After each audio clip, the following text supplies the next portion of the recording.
Welcome all my dear online students. So in the previous session we have completed the concept of entropy and we have just introduced कि Gibbs energy की आखिर हमें ज़रूरत क्यों पड़ी थी, ये कॉन्सेप्ट हम लोगों ने बात करी थी।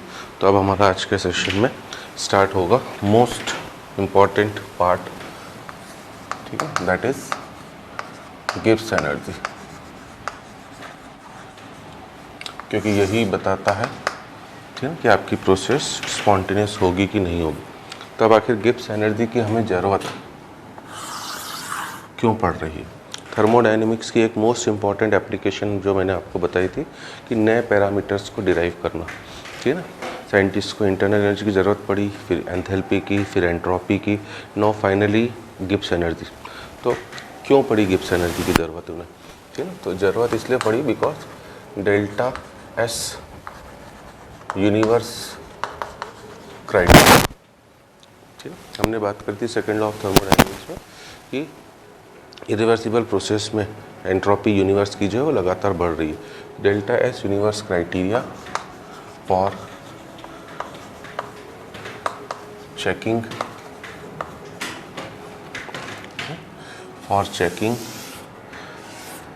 spontaneity of process, for checking spontaneity of process is not so useful criteria, ये उतना यूजफुल क्राइटेरिया नहीं था। Why? Because it not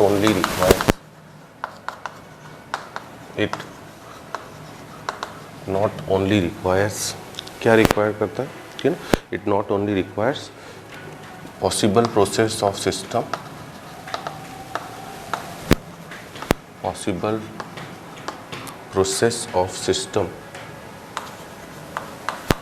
but also system के अंदर क्या हो रहा है कि इससे मतलब नहीं हमें, but also it requires knowledge of interaction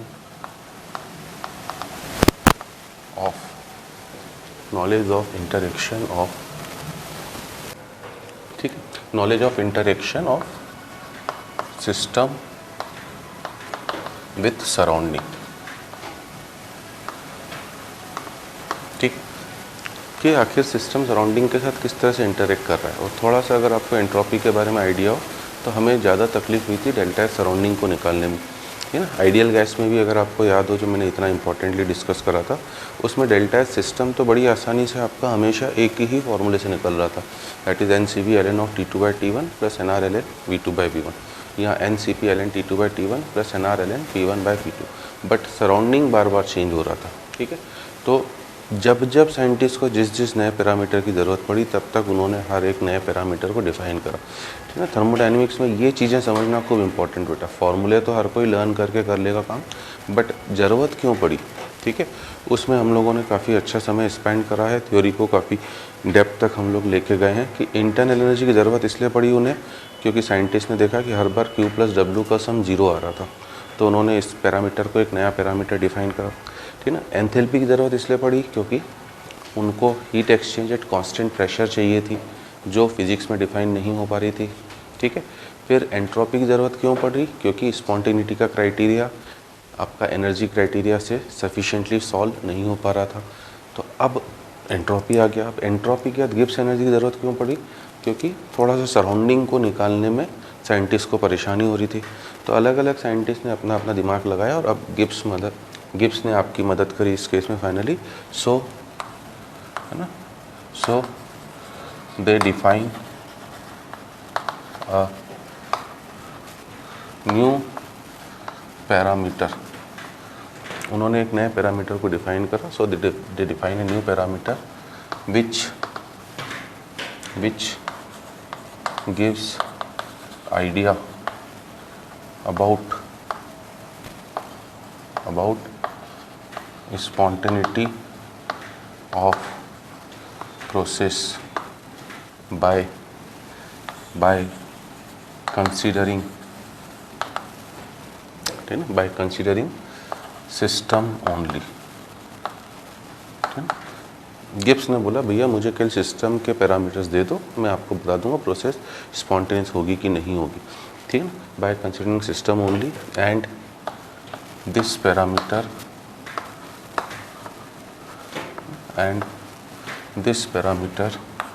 is known as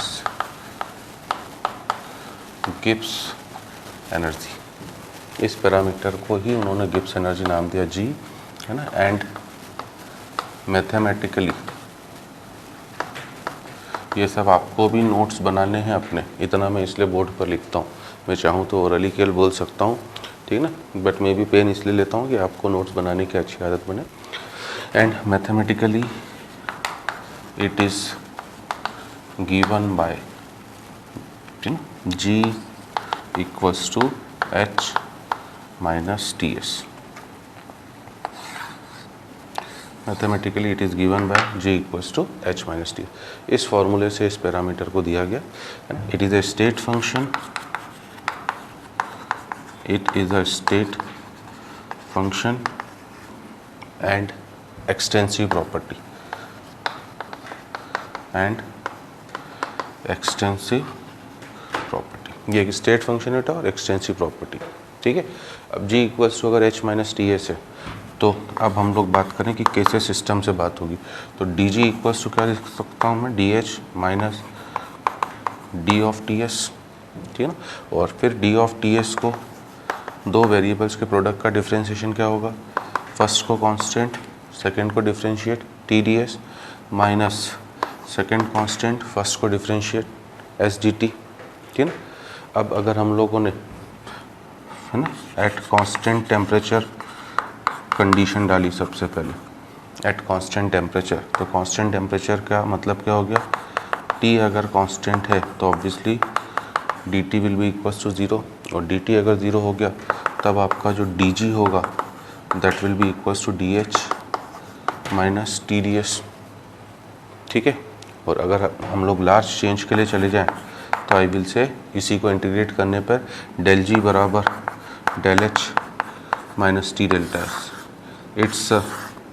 it's a very very important formula of physical chemistry. ये उस समय साइंटिस्ट का अपने आप में एक मोस्ट इम्पॉर्टेंट फार्मूला था, ठीक है ना। एक नया इन्वेंशन था और इसने आपकी राह कैसे आसान करी।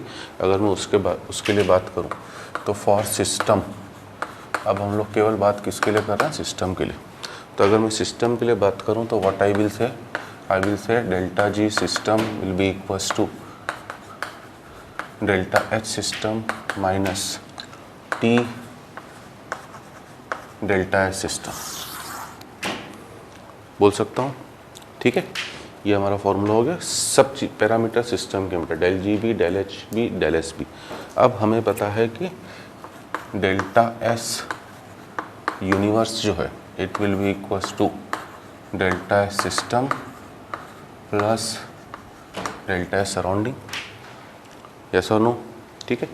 अब इसमें अगर मैं डेल्टा एस सराउंडिंग को लिखूं तो what I can write in place of delta S surrounding, delta S surrounding is nothing but, delta S surrounding is nothing but क्या, माइनस ऑफ, बेसिकली तो ये Q of surrounding by T है, but हमने बार बार बोला बेटा कि first law तो यहाँ पर भी एप्लीकेबल है ही। अगर फर्स्ट लॉ एप्लीकेबल है तो क्यू ऑफ सराउंडिंग को आई can right minus of Q system by T, okay.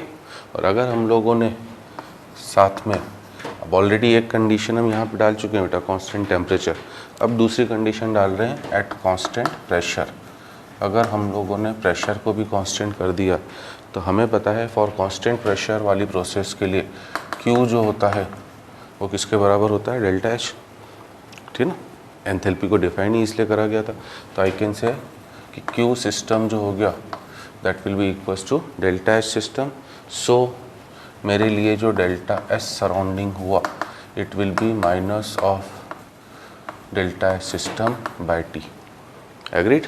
और इसको वापस मैं इस फॉर्मूले में डेल्टा एस यूनिवर्स के फॉर्मूले में सब्स्टिट्यूट कर रहा हूँ, तो यहाँ से मेरा जो डेल्टा एस यूनिवर्स हुआ that will B delta S system plus minus of delta S system by T. Okay, तो यहाँ से ये हो जाएगा आपका टी से मल्टीप्लाई कर रहा हूँ पूरी इक्वेशन को, T delta S universe equals to T delta S system minus delta S system. और अगर आप इस पैरामीटर को देखें बेटा, it is nothing but what, इसे मैं minus of delta S system minus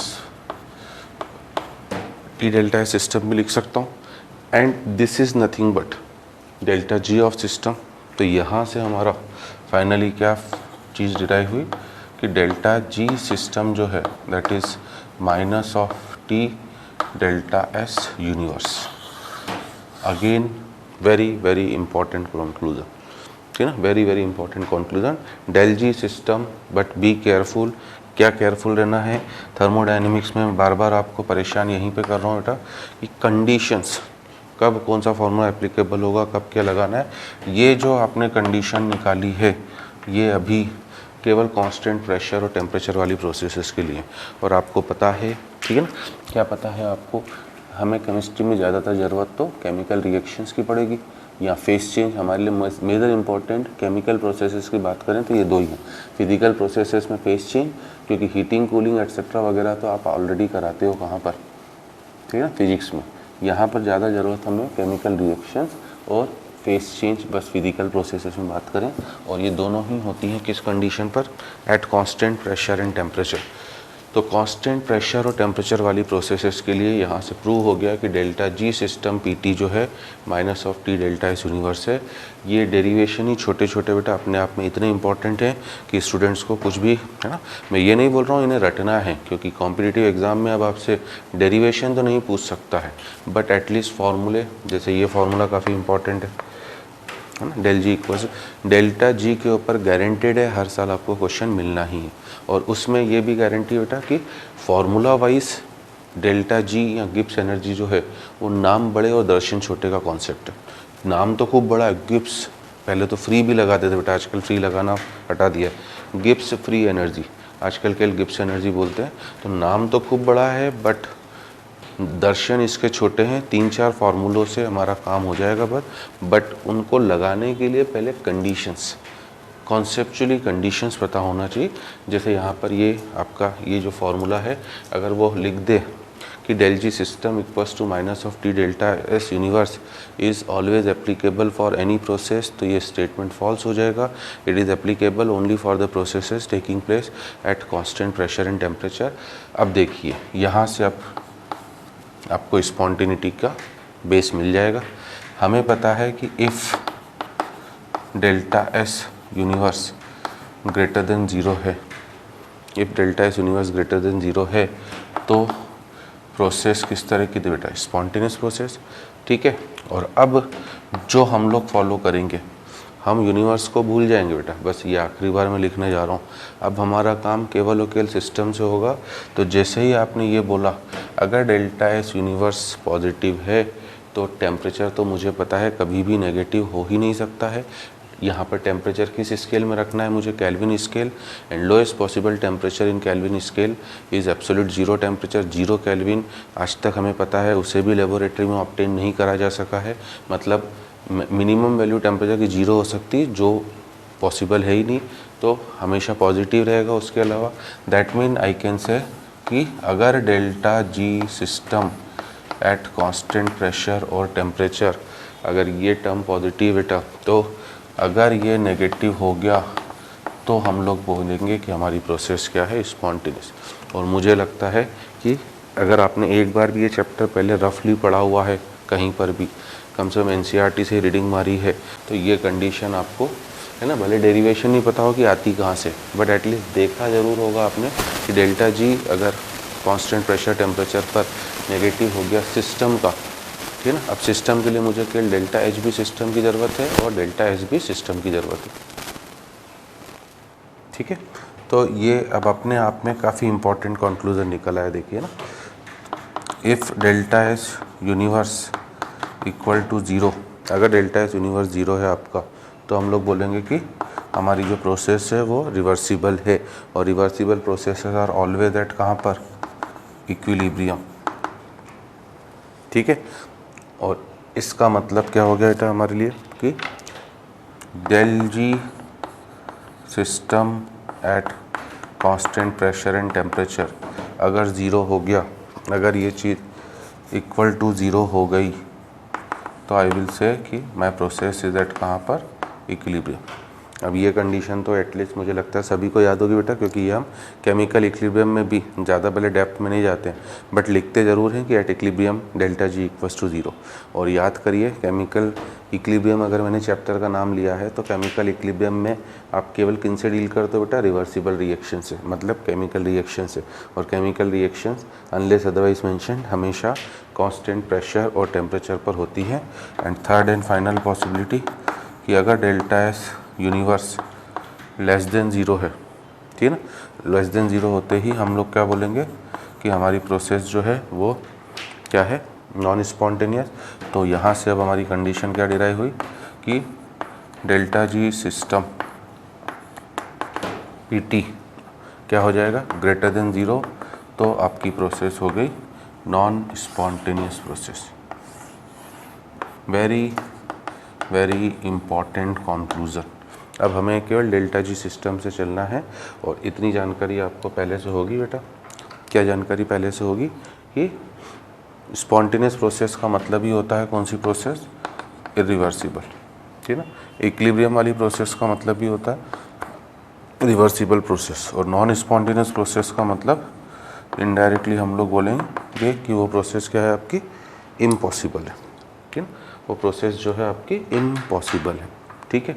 अब यहाँ पर एक अच्छा इम्पॉर्टेंट नोट, आपको पता ही है ना कि मैं नोट काफ़ी ज़्यादा देता हूँ आपको, नोट्स भी अच्छे देता हूँ, नोट भी अच्छे देता हूँ। तो यहाँ पर एक काफ़ी इम्पॉर्टेंट नोट कि del G P T criteria for checking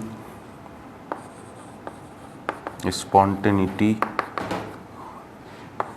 of process is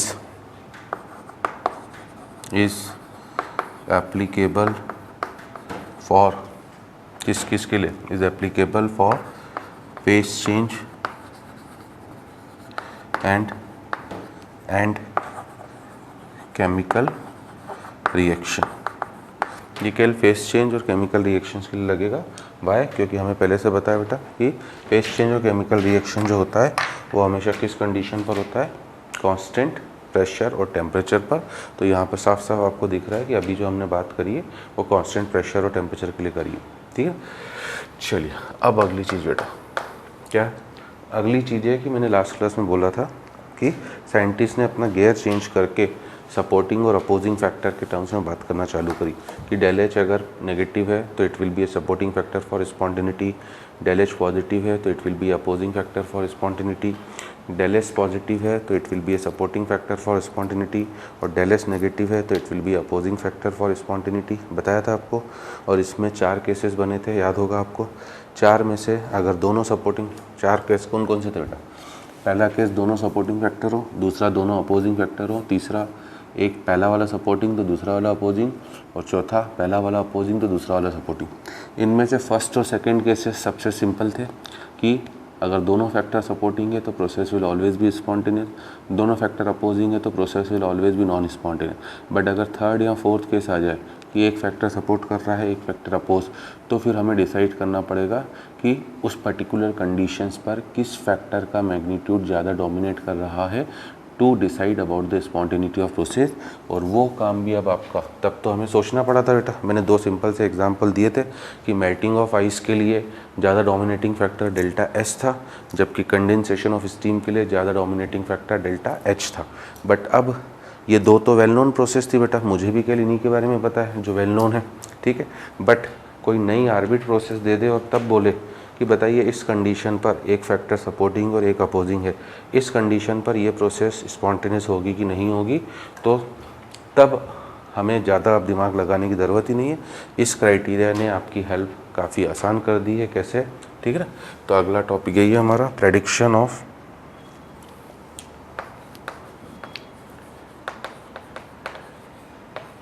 ना, प्रेडिक्शन ऑफ किसका, sign of delta G, prediction of sign of delta G for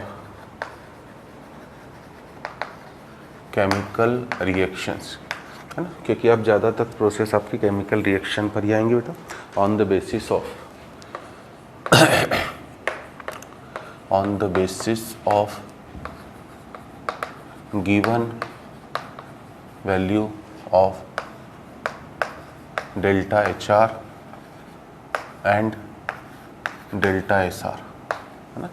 delta H are मतलब एंथैल्पी ऑफ रिएक्शन है और delta S are मतलब entropy of reaction, ठीक है ना। तो अब देखिए हम एक चार्ट बना रहे हैं बेटा, है ना, उस चार्ट से आपकी कहानी पूरी क्लियर हो जाएगी। चार्ट में पहला कॉलम है डेल्टा एच आर, फिर डेल्टा एस आर, ठीक है, फिर डेल्टा जी आर जिसका फॉर्मूला होगा delta H R minus T delta S are, ठीक है। चौथा कॉलम है आपका टेम्परेचर की किस कंडीशन पर क्या होगा, और पांचवा लास्ट कॉलम है नेचर, ठीक। सिंपल सा सिचुएशन से बेटा, 4 सिचुएशन हमने पहले लिखी थी, ये नेगेटिव, ये पॉजिटिव फर्स्ट पॉसिबिलिटी, ठीक है ना, ये नेगेटिव, ये भी नेगेटिव सेकंड पॉसिबिलिटी, ये पॉजिटिव, ये भी पॉजिटिव, और ये पॉजिटिव, ये नेगेटिव, ठीक है। ओनली 4 पॉसिबिलिटीज आर देयर, केवल 4 ही पॉसिबिलिटीज है। अब फर्स्ट केस को देखोगे तो फर्स्ट केस में क्या हो रहा है, डेल्टा एच आर नेगेटिव, है ना। पहले हम लोग अपने टर्म्स में जो हमने समझा था, है ना, क्योंकि सिंपल सा कॉन्सेप्ट है, एंट्रोपी में ज़्यादा चीज़ें नहीं, इसमें गिब्स एनर्जी में ज़्यादा चीज़ें नहीं है, बट जो हैं वही कंफ्यूजिंग लगती हैं स्टूडेंट्स को, तो उसे ढंग से बस दिमाग से दूर कर दें, इतने अच्छे ढंग से जो मैं समझा रहा हूँ। पहला फैक्टर भी सपोर्टिंग, दूसरा फैक्टर भी सपोर्टिंग। अभी हमने बोला कि अगर दोनों फैक्टर सपोर्ट कर रहे हैं तो that type of process will always be spontaneous.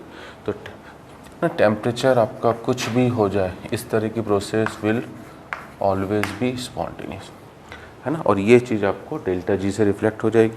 आप देख लीजिए, फर्स्ट टर्म आपकी नेगेटिव है, सेकेंड डेल्टा एस पॉजिटिव है, ठीक ना। और आपको याद हो मेटलर्जी में एलिंगम डायग्राम में भी इसकी ज़रूरत पड़ती है बेटा बार बार, है ना, क्योंकि Ellingham diagram is nothing but the diagram of delta ji versus T, ठीक है। फर्स्ट टर्म आपकी नेगेटिव है और डेल्टा एस आर पॉजिटिव है। अभी मैंने बोला कि टेम्परेचर की लोएस्ट वैल्यू 0 केल्विन है, बट वो मिलने वाली नहीं है, मतलब उसके अलावा कुछ भी हो पॉजिटिव ही होगा। तो यहाँ से हमें पता पड़ रहा है कि इस तरह की प्रोसेस का डेल्टा जी जो होगा वो हमेशा ही नेगेटिव होगा।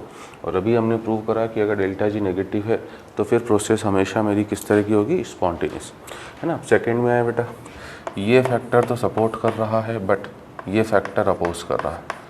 अब एक सपोर्टिंग फैक्टर एक अपोजिंग फैक्टर होते ही इस तरह की प्रोसेस स्पॉन्टेनियस भी हो सकती है, नॉन स्पॉन्टेनियस भी हो सकती है, चेक करना पड़ेगा। अब देखो चेक करें, पहला वाला तो नेगेटिव है बेटा, दूसरा वाला डेल्टा एस आर नेगेटिव होने से, ठीक है ना, सुनाई दे रही ना मेरी बातें, सभी समझ में आ रही, ठीक है। ये नेगेटिव होने से ये माइनस साइन बाहर है, minus minus plus, first term negative है, सेकेंड टर्म पॉजिटिव है। अगर आप डेल्टा जी को नेगेटिव चाहते हो तो फर्स्ट टर्म का मैग्नीट्यूड ज़्यादा रखो ताकि दोनों का नेट सम जो हो जाए वो नेगेटिव हो जाए, और फर्स्ट को ज़्यादा डोमिनेट बनाना है तो आपको सेकेंड टर्म को लो रखने के लिए टेम्परेचर जितना लो से लो हो सके उतना लो रखोगे, तो ये प्रोसेस का डेल्टा जी नेगेटिव होगा लो टेम्परेचर पर। तो दैट मीन लो टेम्परेचर पर तो ये स्पॉन्टेनियस प्रोसेस होगी। बट अगर आपने टेम्परेचर को बढ़ा के, है ना, टेम्परेचर को बढ़ा के आपने हाई टेम्परेचर कर दिया, तब ये प्रोसेस कन्वर्ट हो जाएगी किस में, NSP में, that is non spontaneous process, है ना। Then this process will be convert into NSP, ठीक है। तो ये है कंडीशन। थर्ड फैक्टर को देखें बेटा, थर्ड फैक्टर दोनों पॉजिटिव हो गए। पहले तो बताइए कौन सपोर्टिंग है कौन अपोजिंग, है ना। डेल एच का पॉजिटिव होना मतलब अपोजिंग फैक्टर, क्योंकि सिस्टम तो चाहता है बेटा उसका एनर्जी कंटेंट कम से कम हो। डेल्टा एस आर का पॉजिटिव होना मतलब सपोर्टिंग फैक्टर, फिर से एक फैक्टर सपोर्ट एक फैक्टर अपोज कर रहा है, दैट मीन इस तरह की प्रोसेस स्पॉन्टेनियस नॉन स्पॉन्टेनियस दोनों हो सकती है, चेक करना पड़ेगा। फर्स्ट टर्म पॉजिटिव है बेटा, सेकेंड डेल्टा एस आर के नेगेटिव होने से पॉजिटिव होने की वजह से बाहर माइनस है, सेकेंड टर्म क्या हो गया आपका नेगेटिव, है ना। अब आप चाहते हो डेल्टा जी को अगर नेगेटिव बनाना तो आपको सेकेंड वाली टर्म का मैग्नीट्यूड काफ़ी हाई रखना पड़ेगा, और उसे हाई रखने के लिए आपको टेम्परेचर को भी हाई करना पड़ेगा, है ना। वैसे भी थोड़ा सा हमें क्लिक कर ही रहा होगा बेटा कि जो हमने ऊपर कंडीशन लिखी है उसका उल्टा होना चाहिए, है ना। उल्टा होगा तभी तो, क्योंकि कंडीशन से उल्टी हो गई बेटा, पहले ये सपोर्ट कर रहा था ये अपोज, अब ये अपोज कर रहा है ये सपोर्ट। तो अगर टेम्परेचर हाई हुआ तो टी डेल्टा एस आर का मैग्नीट्यूड ज़्यादा होगा, माइनस वाली क्वांटिटी माइनस साइन लगने से उसका मैग्नीट्यूड ज़्यादा हो गया, वो डेल्टा एच को सरपास कर जाएगा और नेट आपके डेल्टा जी का साइन क्या बना देगा नेगेटिव, ठीक है। बट अगर टेम्परेचर आपने लो ही छोड़ दिया तो फिर डेल्टा एच का magnitude in comparison to T delta S are ज़्यादा हो जाएगा और वो फिर डेल जी को पॉजिटिव बना देगा। तो फर्स्ट केस में आपकी प्रोसेस स्पॉन्टेनियस होगी और सेकंड केस में वो नॉन स्पॉन्टेनियस हो जाएगी। एंड फाइनली जो लास्ट पॉसिबिलिटी थी कि ये पॉजिटिव ये नेगेटिव, अब पहला फैक्टर भी अपोजिंग है दूसरा भी अपोजिंग है, अगर दोनों फैक्टर अपोज करने वाले मिल गए तो ऐसी प्रोसेस हमेशा नॉन स्पॉन्टेनियस होगी। डेल्टा जी से भी जस्टिफाई हो रहा है, ये भी पॉजिटिव है ये नेगेटिव होने से, ठीक है ना, माइनस साइन बाहर होने से फर्स्ट टर्म भी पॉजिटिव सेकंड भी पॉजिटिव, मतलब डेल्टा जी आर आपको हमेशा पॉजिटिव मिलेगा, मतलब टेम्परेचर कुछ भी हो इस तरह की प्रोसेस हमेशा नॉन स्पॉन्टेनियस, ठीक है ना। तो अब अगर कभी भी आपसे फर्स्ट और फोर्थ केस मिल जाए बेटा तो आपका झंझट ख़त्म। बट ज़्यादातर जो भी न्यूमेरिकल क्वेश्चंस आएंगे वो मैं बता ही दे रहा हूँ कि हमेशा सेकंड और थर्ड पर आएंगे, और जब सेकंड और थर्ड के ऊपर क्वेश्चन आएंगे बेटा तो इनमें एक पर्टिकुलर टेम्परेचर होगा, उस टेम्परेचर के बाद एक टाइप की प्रोसेस स्पॉन्टेनियस होगी और उस टेम्परेचर से पहले नॉन स्पॉन्टेनियस, और दूसरे टाइप की प्रोसेस उल्टा होगी, उस टेम्परेचर के बाद नॉन स्पॉन्टेनियस और उसके पहले स्पॉन्टेनियस। तो आखिर वो टेम्परेचर कितना होगा, काफ़ी क्वेश्चन इसके ऊपर आ चुके हैं। तो नेक्स्ट टर्म हमारी वही है कैलकुलेशन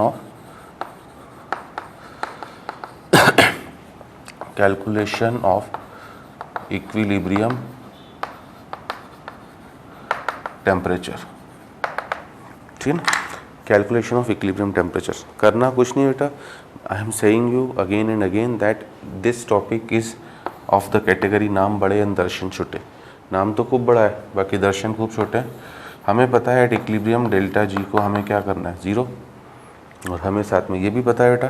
अब देखो है ना, बार बार मैं सिस्टम भी नहीं लिख रहा हूँ क्योंकि हमने एक बार बात कर ली ये सब पैरामीटर सिस्टम के। तो डेल्टा जी बराबर क्या आपका delta H minus T delta S, ये फार्मूला था। इक्विलिब्रियम की कंडीशन अगर मैं डाल दूँ बेटा तो zero will be equals to delta H minus T delta S, मतलब यहाँ से मुझे पता। अब ये आपने अगर इक्विलिब्रियम की कंडीशन डाली है तो फिर आप टेम्परेचर को भी मेंशन कर दीजिए कि टी इक्विलिब्रियम है, तो यहाँ से आपका जो इक्विलिब्रियम टेम्परेचर हो गया that will be del H upon del S, ठीक है। सिंपल से छोटे छोटे से फॉर्मूले बन रहे हैं जो अपने आप में काफ़ी इम्पोर्टेंट हैं, ठीक है। तो अब ये टेम्परेचर मिनिमम टेम्परेचर है कि बेटा मैक्सिमम, क्योंकि क्वेश्चन इस तरह से भी आ सकता है कि at what minimum temperature this process will be spontaneous, at what maximum temperature this process will be spontaneous, that type of language will be there in the questions। अब इस तरह के क्वेश्चंस को हम कैसे सॉल्व करेंगे, कुछ नहीं बेटा, बड़ा सिंपल सा कॉन्सेप्ट है। देखो आपने एक नंबर लाइन बनाई, मान लीजिए ये जो टी इक्विलिब्रियम है आपका सपोज करो 500 केल्विन है, तो ये है टी इक्विलिब्रियम, ठीक है। अगर आप इससे आगे जा रहे हो तो T greater than T equilibrium हो जाएगा, और अगर आप इसके पीछे आ रहे हो तो T less than T equilibrium हो जाएगा। इतना तो सबको पता ही होगा बेटा, ठीक है ना। एक्स एक्सिस पे अगर मैंने टेम्परेचर ले लिया तो जितना मैं राइट साइड में मूव करूँगा एक्स के पैरामीटर दैट इज़ टेम्परेचर की वैल्यू बढ़ेगी, और लेफ्ट में मूव करूँगा तो उसकी वैल्यू कम होगी, ठीक है। अब अगर मैं बात करता हूँ, ठीक है ना, सेकेंड वाली प्रोसेस के बारे में जिसमें डेल्टा एच नेगेटिव था और डेल्टा एस भी नेगेटिव था, वो प्रोसेस लो टेम्परेचर पर स्पॉन्टेनियस, मतलब यहाँ लिख दे रहा हूँ बेटा, डेल एच नेगेटिव और डेल एस नेगेटिव वाली प्रोसेस के लिए ये वाला रीज़न स्पॉन्टेनियस का होगा, ठीक है ना, जब टेम्परेचर टी इक्विलिब्रियम से कम हो, और ये वाला रीज़न नॉन स्पॉन्टेनियस का होगा। क्योंकि अगर आपने टेम्परेचर खूब ज़्यादा बढ़ा दिया बेटा, टी इक्विलिब्रियम से ज़्यादा ले लिया, तो अपने आप ही सेकेंड वाले का मैग्नीट्यूड ज़्यादा होकर वो नेट डेल्टा जी को क्या बना देगा, पॉजिटिव, ठीक है ना। तो ये इस तरह के क्वेश्चन के लिए ये वाला जो टेम्परेचर है वो मिनिमम टेम्परेचर है, ठीक है ना, वो मिनिमम टेम्परेचर है for the process to become non spontaneous, और वो मैक्सिमम टेम्परेचर है for the process to become spontaneous. थोड़ा सा ढंग से दिमाग लगाइएगा बेटा, है ना, क्योंकि मैं तो केवल यहाँ खड़े होकर समझा सकता हूँ। अगर मान लीजिए 500 टेम्प आ रहा है, ठीक है, तो 500 से हल्का सा भी ज़्यादा कर दिया आपने, 500 से हल्का सा भी ज़्यादा कर दिया तो टी डेल्टा एस आर का मैग्नीट्यूड बढ़ जाएगा और नेट डेल्टा जी पॉजिटिव, इसलिए वो मिनिमम टेम्परेचर है। कि 500 से ऊपर आप जितना भी टेम्परेचर कर दो, 600 कर दो, 700 कर दो, 501 कर दो, 502 कर दो, प्रोसेस आपकी हमेशा नॉन स्पॉन्टेनियस होगी। बट 500 से कम, थोड़ा सा भी कम करा, 499.99 ही क्यों ना करा, इसका मैग्नीट्यूड कम होगा, डेल्टा एच का ज़्यादा होगा, नेट प्रोसेस का डेल्टा जी नेगेटिव, इसलिए प्रोसेस स्पॉन्टेनियस, ठीक है। और दूसरी पॉसिबिलिटी अभी अपने आप में देखिए इंपॉर्टेंट हो गया, है ना, क्योंकि अच्छे क्वेश्चन बन सकते हैं। अगर डेल्टा एच पॉजिटिव हो और डेल्टा एस नेगेटिव हो, मतलब दोनों पॉजिटिव हो, ठीक है ना, क्योंकि एक सपोर्टिंग एक अपोजिंग, वो है थर्ड केस आपका। उस तरह की प्रोसेस के लिए इस वाले रीजन में प्रोसेस नॉन स्पॉन्टेनियस होगी और इस वाले रीजन में प्रोसेस स्पॉन्टेनियस। तो इस तरह की प्रोसेस के लिए ये जो टेम्परेचर है आपका, है ना, ये जो टी इक्विलिब्रियम है, ये अपनी कौन सी वैल्यू पर होगा, मैक्सिमम, और ये होगा अपनी किस वैल्यू पर, मिनिमम। उल्टा हो रहा है, हर तरह से उल्टा होना चाहिए, ठीक है ना। तो इसलिए कभी भी इस तरह के छोटे से क्वेश्चन आए तो कंफ्यूज मत होइएगा, ठीक है। तो ये एक अपने आप में काफ़ी इम्पॉर्टेंट सेशन चल रहा है हमारा कि आखिर गिब्स एनर्जी होती क्या है ना। बच्चों की नींद चैन हराम करके रखता है ये पैरामीटर, बच्चा इफेक्टिवली इसे यूज़ ही नहीं कर पाता बेटा, ठीक है। अब एक छोटा सा क्वेश्चन में जैसे दे रहा हूँ, calculate T equilibrium for A gas gives to B gas, ठीक है। इस प्रोसेस के लिए आपको इक्विलिब्रियम टेम्परेचर निकालना है फॉर ए गैस गिव्स क्या आपका टू बी गैस, ठीक है। तो इस प्रोसेस के लिए इक्विलिब्रियम टेम्परेचर कैसे निकालोगे कि आपको क्या करना है, साथ में आपको गिवन है इस प्रोसेस का डेल्टा एच। अब इस प्रोसेस का डेल्टा एच उसने दिया है प्लस का 50 किलोजूल पर मोल, ठीक है। और साथ में उसने आपको दिया है क्या,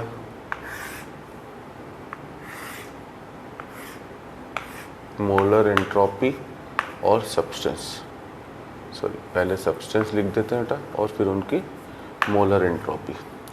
ए की मोलर एंट्रोपी उसने दी है आपको 200 और बी की मोलर एंट्रोपी दी है उसने आपको 300, ठीक है।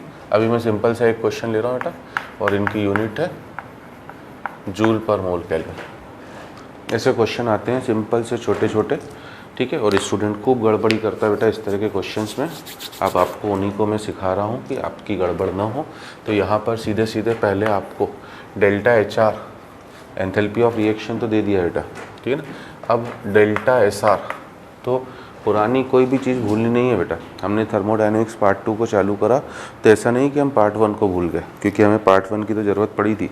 डी क्यू बराबर D you plus D W, work के फॉर्मूले, एंथैल्पी के फॉर्मूले, वो तो थ्रू आउट पार्ट 2 में भी आप यूज़ करते हुए आ रहे हो। तो यहाँ पर भी गिब्स एनर्जी आ गया है तो ऐसा नहीं पुरानी चीज़ें भूल जाओ।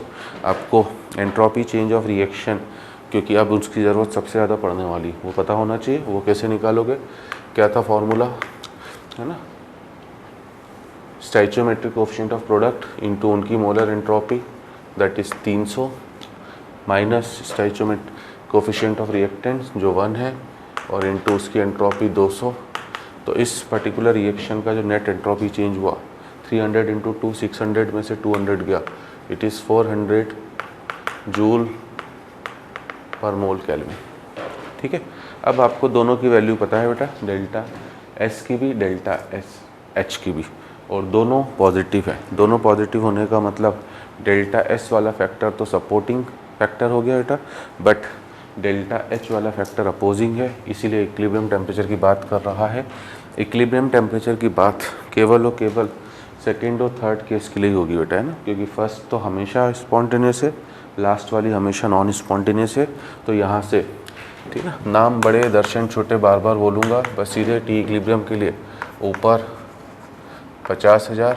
हाँ, यहाँ पर ज़रूर थोड़ा सा ध्यान देना कि 50 किलो जूल है तो उसको 50,000 जूल में बदला, क्योंकि नीचे भी जूल वाला है और नीचे 400, दोनों कैंसिल, ठीक है ना, और दोनों कैंसिल होकर आपका जो इक्विलिब्रियम टेम्परेचर आया वो 125 केल्विन। और अब मैं आपसे यही समझाने की कोशिश कर रहा था क्या, कि अगर किसी को अभी भी कन्फ्यूज़न हो, डेल जी बराबर del H minus T delta S. ध्यान दें ज़रा सा, बस 1 मिनट और लूँगा आपका, कि ये था बेटा 50,000, ठीक है। अगर आपने इसे -125 इंटू 400 करा तो डेल्टा जी की एग्जैक्ट वैल्यू कितनी होगी, 0। अगर मैंने टेम्परेचर को थोड़ा सा भी बढ़ा दिया, ठीक है, तो 126 भी कर दिया मान लीजिए, अगर मैंने टेम्परेचर को थोड़ा सा भी बढ़ा के 126 भी कर दिया तो 126 करते ही क्या हो जाएगा आपका, ये वाला फैक्टर बढ़ जाएगा, ठीक है ना, और ये फैक्टर बढ़ जाएगा मतलब वो 50,000 से ज़्यादा हो जाएगा, और तब आपका डेल्टा जी क्या हो जाएगा, नेगेटिव। मतलब ये जो टेम्परेचर है ना, ये कौन सा टेम्परेचर हुआ बेटा, it is the minimum temperature. अगर हमसे बोल रहा है, पहले मैंने बहाने से इसलिए एक क्वेश्चन इक्विलिब्रियम टेम्परेचर पे कराया है, अब मैं बोल सकता हूँ it is the minimum temperature 125 kelvin to for, to की जगह बोलते हैं ना, फॉर प्रोसेस बिकम स्पॉन्टेनियस। आपकी प्रोसेस को स्पॉन्टेनियस बनाने के लिए मिनिमम टेम्परेचर है, इससे ज़्यादा आपने जितना भी कर लिया, ठीक है ना। अब एग्जैक्टली बच्चों को कभी कभी कन्फ्यूज़न भी होता है बेटा, 125 केल्विन का मतलब आप एग्जैक्टली 125 नहीं ले सकते हो, मिनिमम बोल दिया आपने, उससे हल्का सा ज़्यादा। अब वो चाहे आप 125.001 ही क्यों ना कर दो, अगर आपने 125.001 भी करा तो भी इस वाले फैक्टर का मैग्नीट्यूड बढ़ जाएगा, ठीक है ना। और यही टेम्परेचर आपका मैक्सिमम टेम्परेचर भी है। अब अगेन वही सेम लॉजिक बेटा, कि मैक्सिमम टेम्परेचर मतलब कि आपको 125 वैल्यू नहीं लेनी है, इससे हल्की सी कम, चाहे आप 124.99 ले लो, थोड़ा सा भी कम लोगे इस वाले फैक्टर का मैग्नीट्यूड कम हो जाएगा। 50,000 में से आप एक ऐसी क्वांटिटी माइनस करोगे जो हल्की सी 50,000 से कम होगी, नेट डिफरेंस पॉजिटिव हो गया, तो ये मैक्सिमम टेम्परेचर है फॉर प्रोसेस बिकम्स क्या आपका नॉन स्पॉन्टेनियस, ठीक है। अच्छा क्वेश्चन है बेटा, सिंपल सा, बट जेई मेंस के पॉइंट ऑफ व्यू से इम्पॉर्टेंट। एक और छोटा सा क्वेश्चन जो मैं आपके लिए लिख के लाया था, और वो है ना, for the reaction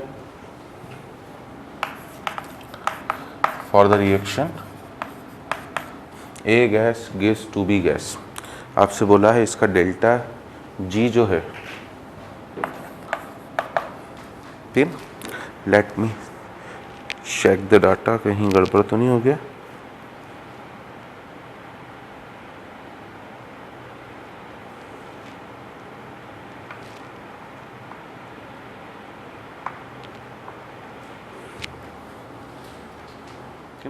for the reaction A gas gives to B gas, delta G दिया हुआ बेटा 300 जूल पर मोल, है ना, यूनिट जूल पर मोल केल्विन,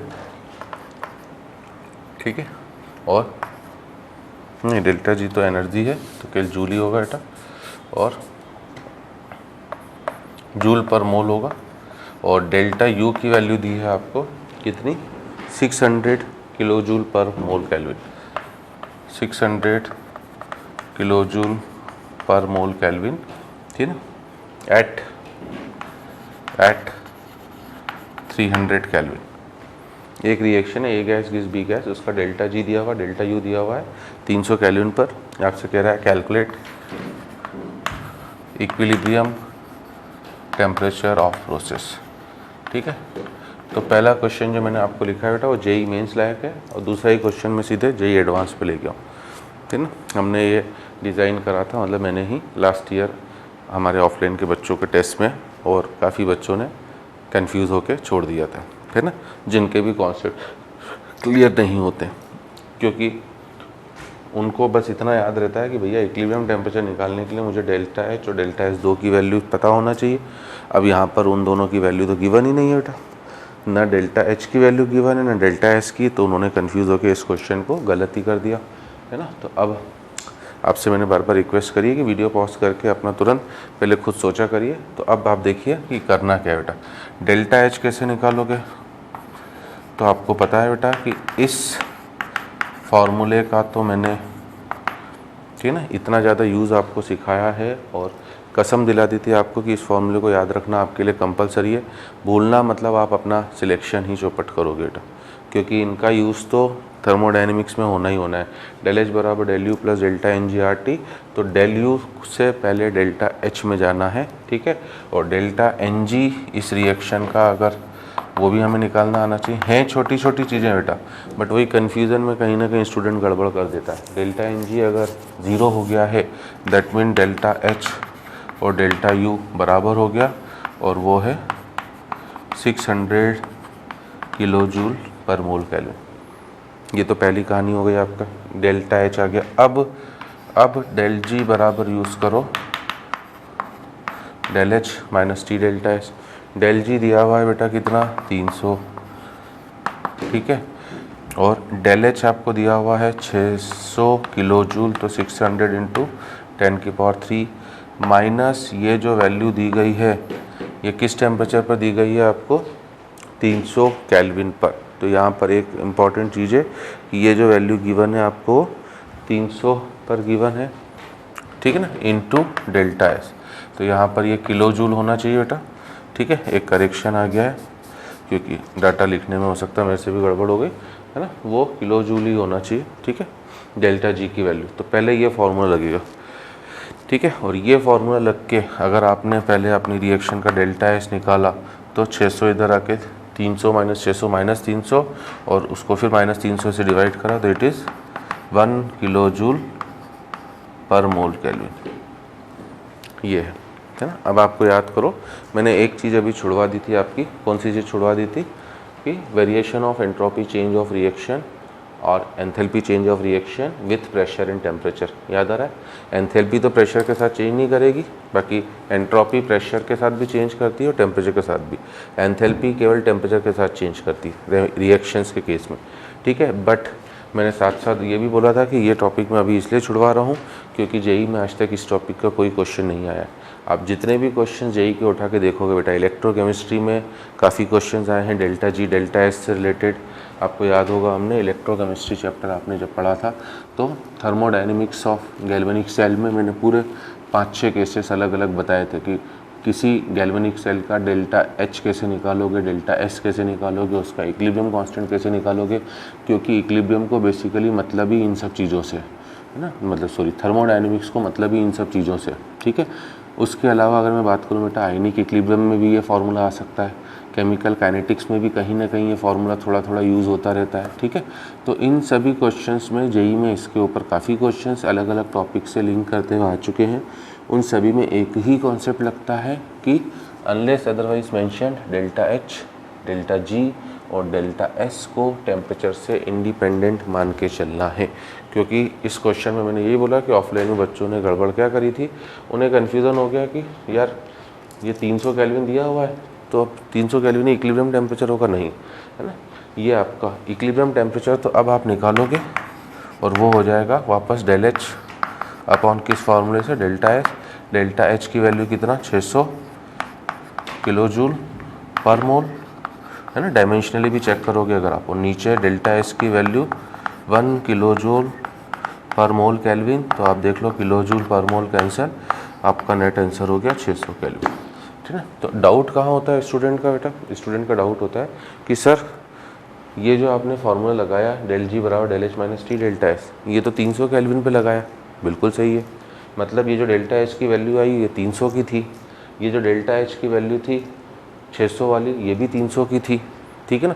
तो फिर आपने 600 केल्विन पर उनकी नई वैल्यूज़ क्यों नहीं निकाली? तो इसलिए मैंने अभी आपको एक स्टेटमेंट बोल दिया बेटा कि अनलेस अदरवाइज मेंशन, हमें del G, del H, delta S को टेम्परेचर से इंडिपेंडेंट मान के चलना है। और जेई का कोई भी क्वेश्चन आप उठा के देख लीजिए, उसमें क्लियर कट ये लैंग्वेज लिखी होती है कि assume del G, del H, del S are independent in this temperature range. हाँ, हालांकि ये थोड़ा सा हाइपोथेटिकल टाइप का क्वेश्चन हो गया क्योंकि टेम्परेचर चेंज काफ़ी ज़्यादा हो चुका है, 300 से 600 केल्विन। नॉर्मली जेई के क्वेश्चंस में जो टेम्परेचर चेंज होता है, ठीक है ना, वो 10-15 केल्विन का होता है। क्योंकि इन जनरल अगर हम लोग बात करें बेटा, है ना, क्योंकि रियल लाइफ की फीलिंग लोगे तो केमिस्ट्री को समझना आसान होगा। इन जनरल मान लीजिए आप 10 बजे लेबोरेटरी में घुसे, जैसे साइंटिस्ट घुसते हैं अपने एक्सपेरिमेंट्स करने, हालांकि उनका तो आज एसी रूम होता है बेटा, उन्हें तो टेम्परेचर पता नहीं पड़ेगा। बट पुराने ज़माने की भी बात करें, जब इतना ज़्यादा एसी वेसी प्रचलन में नहीं थे, तब रूम अगर वो 10 बजे एक्सपेरिमेंट करने घुसे, मान लीजिए उस समय टेम्परेचर 30 है, तो जब वो निकलते हैं तब टेम्परेचर प्रैक्टिकली 40-45 इसी रेंज का, मतलब मैक्सिमम जो वेरिएशन आएगा वो 15-18-20 केल्विन का मान लो। हालांकि 50 डिग्री सेल्सियस भी टेम्परेचर जाने वाला नहीं है, बट एट द मैक्स बोल रहा हूँ कि 15-20 kelvin is the maximum temperature change. और इतने शॉर्ट चेंज ऑफ टेम्परेचर के लिए हम लोग practically del G, del H और डेल्टा एस की वैल्यू को कांस्टेंट ही मान सकते हैं। इसलिए मैंने अभी variation of entropy with pressure temperature topic को स्किप करा था कि मैं बताऊंगा ज़रूर, उसका भी रफ आइडिया दूंगा, फॉर्मूले लिखाऊंगा, ठीक है, बट उसकी ऐसे ज़रूरत नहीं है। और यहाँ पर ये क्वेश्चन थोड़ा सा हाइपोथेटिकल इस सेंस में हो रहा है कि टेम्परेचर सीधे 300 से कितना हो गया, 600 हो गया, ठीक है ना। बट ठीक है, एक आइडिया देना था कि कोई भी ऐसा नया क्वेश्चन, मैं अभी इस समय डाटा चेंज करता तो फिर गड़बड़ हो जाती क्वेश्चन, तो इस वजह से मैंने, है ना, इनफैक्ट आपने ध्यान दिया हो तो मैंने ए गिव्स टू बी लिखा था पहले, बट उसे फिर मैंने बी कर दिया। मैंने डाटा चेंज करूँगा तो कहीं ना कहीं फिर क्वेश्चन में लूप होल आ जाएंगे, इस वजह से एसिडिस चलने दिया है, ठीक है। तो आप प्लीज़ जल्दी से इसे नोट डाउन करें तो हम लोग आगे बढ़ते हैं। फिर चलिए आगे बढ़ते हैं बेटा। नेक्स्ट टॉपिक हमारा कैलकुलेशन ऑफ डेल्टा जी, ठीक है, क्योंकि खूब क्वेश्चंस आते हैं इस रिएक्शन का, इस प्रोसेस का, डेल्टा जी कैलकुलेट करो। तो आखिर उस डेल्टा जी को हम कैसे कैलकुलेट करेंगे?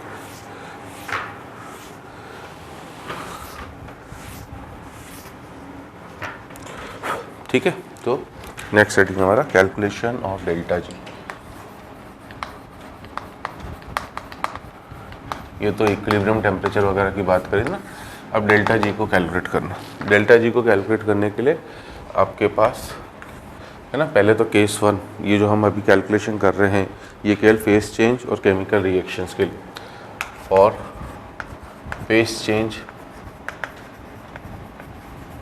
एंड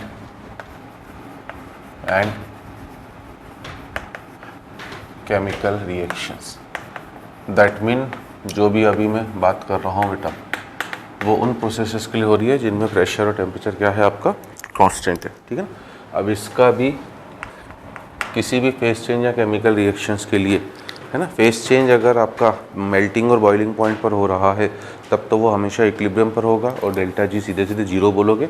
अभी करेंगे खूब क्वेश्चन हम लोग, चिंता ना करें आप बिल्कुल भी, ठीक है ना, कोई चीज़ स्किप नहीं होने वाली आपकी। हाँ, बट इन जनरल दो तरीके हैं डेल्टा जी को कैलकुलेट करने के लिए। पहला तरीका कि if delta H are and delta S are is given, है ना। पहला तरीका है कि आपको आपके क्वेश्चन में जो वैल्यूज़ गिवन हो वो डेल्टा एच और डेल्टा एस की, ठीक है ना। अब ये छोटी छोटी सी चीज़ें बेटा, फॉर्मूले तो अभी तक देखिए कुछ आए नहीं है, ठीक है ना। ये तो जस्ट कंडीशन है ना, ये तो जस्ट कंडीशन है। ये एक फार्मूला है, वो भी कंडीशन थी, डेल जी बराबर del H minus T delta है। तो यहाँ पर भी बेटा अगर डेल्टा एच और डेल्टा एस गिवन है तो आपका जो फार्मूला यूज़ होगा डेल्टा जी को कैलकुलेट करने का वो यही यूज़ होगा, delta G R equals to delta H R minus T delta S R.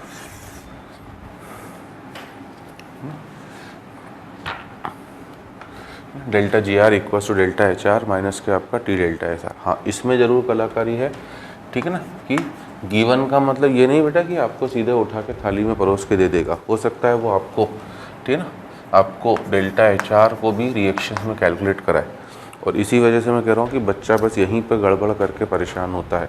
Delta H are को अगर वो कैलकुलेट कराएगा तो उसके लिए भी यही फार्मूला यूज़ होगा, summation of nu I into molar enthalpy I of products.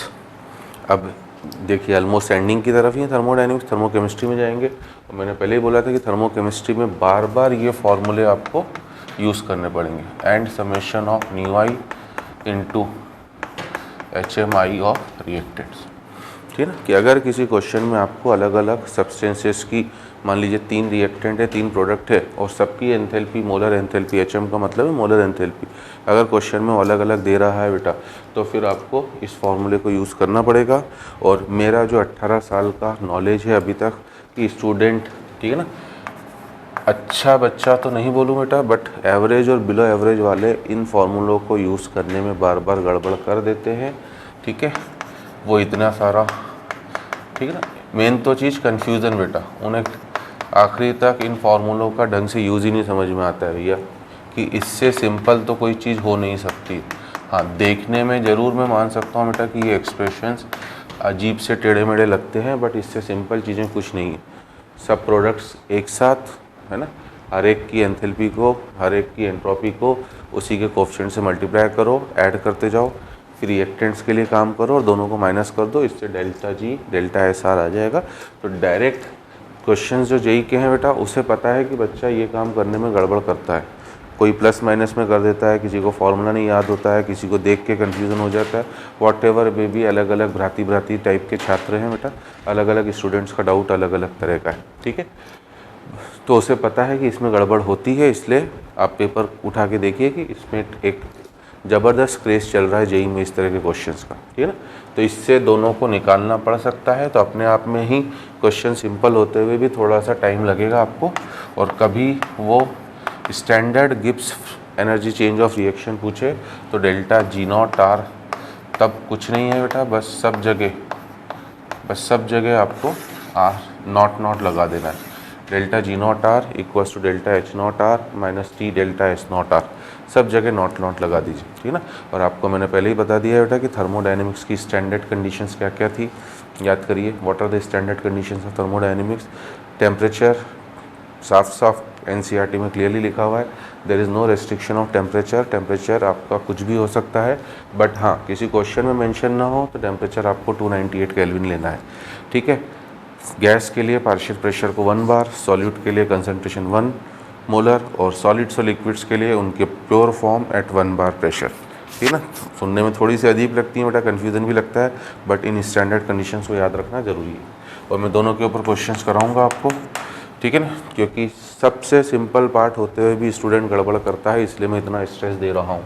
Second, if delta G not F is given, है ना। अब ये तो इतनी बार पूछा गया बेटा जेई में, और मेरा जो 18 साल का एक्सपीरियंस है कि बच्चा शीट के जो भी हम उसे पीडीएफ फॉर्मेट में, बुकलेट वगैरह पीडीएफ फॉर्मेट में तो खैर आपको देंगे, उसे तो बुकलेट के फॉर्म में देते हैं बेटा, उसमें वो हमेशा ये हर क्वेश्चन पूछता है, हर क्वेश्चन डेल्टा जी नॉट, है ना। What is the meaning of delta G not F? Delta G not F का मतलब है standard Gibbs energy of formation, standard Gibbs energy of formation, ये डेल्टा जी नॉट है। इसलिए दूसरा फार्मूला है हमारा, अब ये अगर गिवन हो बेटा तो डेल्टा जी नॉट आर का फार्मूला हो जाएगा summation of nu I into delta G not F I of किसका? प्रोडक्ट्स, है ना। तो आप देख लीजिए कन्फ्यूज़न लग रहा है ना कि क्या सर क्या क्या चल रहा है, तो ये कन्फ्यूज़न ही थर्मोडायनेमिक्स में स्टूडेंट को डुबा देता है। और जिसको समझ में आता है, जैसे हम लोगों को, अब मैं जब स्टूडेंट था बेटा, मैं भी, ठीक है ना, थोड़ा बहुत कन्फ्यूज़न था मेरे माइंड में भी, मैं इससे डिनाई नहीं करूँगा कि था मेरे दिमाग में कन्फ्यूज़न, बट इसलिए था कि, है ना, मुझे जेएस सर जैसा कोई टीचर नहीं मिला था, ठीक है, don't take it otherwise, but seriously it's a fact ना, मुझे जेएस सर जैसा इतना अच्छा समझाने वाला टीचर नहीं मिला था। तो हम केवल खुद पढ़ के ही बेटा, ठीक है ना, मैंने जो अपनी केमिस्ट्री की तैयारी करी बेटा, मतलब जेई की तैयारी करी थी, उसमें केमिस्ट्री में मुझे जो मेरा टीचर मिला था उसका, आजकल तो अलग अलग स्पेशलिटी हो गई बेटा कि फिजिकल ये ऑर्गेनिक ये ऑर्गेनिक ये, मुझे एक ही टीचर ने तीनों पार्ट पढ़ाए थे, उनका स्ट्रॉन्ग था ऑर्गेनिक, ठीक है ना, और वो भी 2-3 टॉपिक ही थे, क्वालिटेटिव मोस्ट स्ट्रॉन्ग था, तो बाकी टॉपिक क्या करते थे, सिंपल सिंपल से क्वेश्चन की शीट पकड़ा देते थे, ठीक है, पढ़ाते ही नहीं थे, मतलब फॉर्मूले बता देते थे और शीट दे देते थे, ऐसा चलता था। अब इतना तो ये टॉपिक अगर आप टोटल देखेंगे तो हमारा 25 to 30 आवर्स का हो चुका है। इतनी डेप्थ में थर्मोडायनेमिक्स तो कोई आपको पढ़ा ही नहीं सकता।